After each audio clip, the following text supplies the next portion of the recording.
এই ভর্তাটা গরম ভাতের সাথে খেলে অসাধারণ লাগবে। একবার খেলে বারবার খেতে মন চাইবে, এতই মজাদার এবং এতটাই টেস্টি।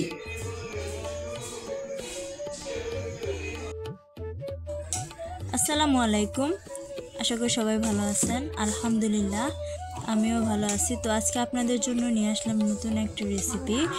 তো ঘরে আজকে আমাদের কোনো বাজার ছিল না, যার জন্য আজকে আর কি একটা ভর্তার আইটেম তৈরি করব।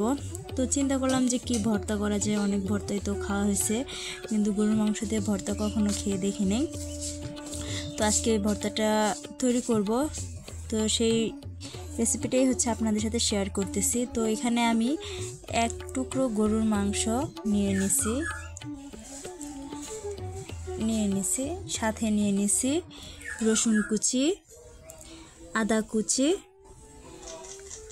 এখানে নিয়ে নিয়েছি আমি 3টা মিডিয়াম সাইজের পেঁয়াজ, গোল গোল করে কুচি কুচি করে কেটে নিছি। আর এখানে নিয়ে নিছি 3-4টা বা 4-5টা কাঁচামরিচ। আপনারা চাইলে এখানে শুকনো মরিচও অ্যাড করতে পারেন। তো এখন আমি এই মাংসের টুকরোটাকে কিমার আকারে কুচি কুচি করে কেটে নেব, বা ছোট ছোট টুকরো টুকরো করে কেটে নেব। আপনারা চাইলে এটা ব্লেন্ডার দিয়ে ব্লেন্ড করে নিতে পারেন, অথবা ছুরি বা বটির সাহায্যে কিন্তু ছোট ছোট করে টুকরো টুকরো করে নিতে পারেন। থেকে দেখুন পানি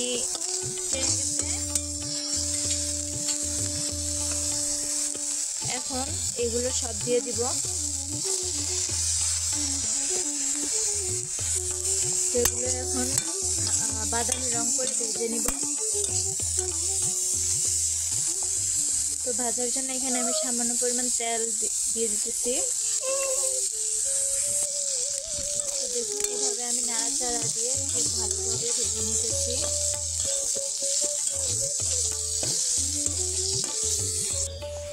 তো আমার উপকরণগুলো ভালো মতো ভাজা হয়ে গেছে। এখন এটা আমি শিলপাটার সাহায্যে বেটে নিব। মাংসের টুকরোটাকে আমি কিমার আকারে ছোট ছোট করে টুকরো টুকরো করে কেটে নিয়েছি। এখন হচ্ছে আমি মাংসটা সিদ্ধ করে নিব। তার জন্য আমি মাংসটা এখন যে কোনো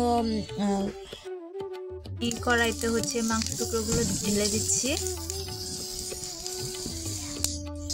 এখন দিয়ে দিচ্ছি সামান্য পরিমাণে পানি, যাতে মাংসটা সিদ্ধ হয় সেই পরিমাণে কিন্তু পানিটা দিতে হবে। এখন দিয়ে দিচ্ছি হলুদ। এখন মাংসটাকে ভালোভাবে সিদ্ধ করে নিব। তো দেখুন এখন আমি শিলপাটার মাধ্যমে ভর্তাটা বানিয়ে নিব। তো এখানে আমি দিয়ে দিচ্ছি পরিমাণ মতো লবণ, স্বাদ অনুযায়ী। এখন আমি শিলপাটাতে বেটে ভর্তাটা তৈরি করে নেব। তো এই ভর্তাটা একবারে মিহি করে বাটা যাবে না, একটু দানা দানা রাখতে হবে, তাহলে খেয়ে কিন্তু আরও বেশি টেস্ট পাবে। তো দেখুন আমি যেভাবে করে বেটে নিছি,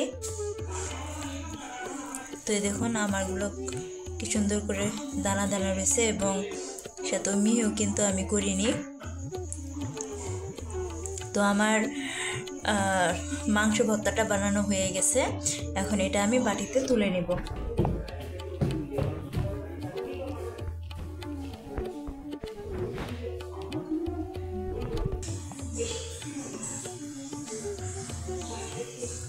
তো দেখুন মাত্র এক টুকরো মাংস দিয়ে আমার কতগুলো ভর্তা হয়ে গেছে। তো আশা করি ভিডিওটি আপনাদের ভালো লেগেছে। তো যদি আমার ভিডিওটি ভালো লেগে থাকে তাহলে অবশ্যই লাইক, কমেন্ট, সাবস্ক্রাইব করে আমার পাশে থাকবেন।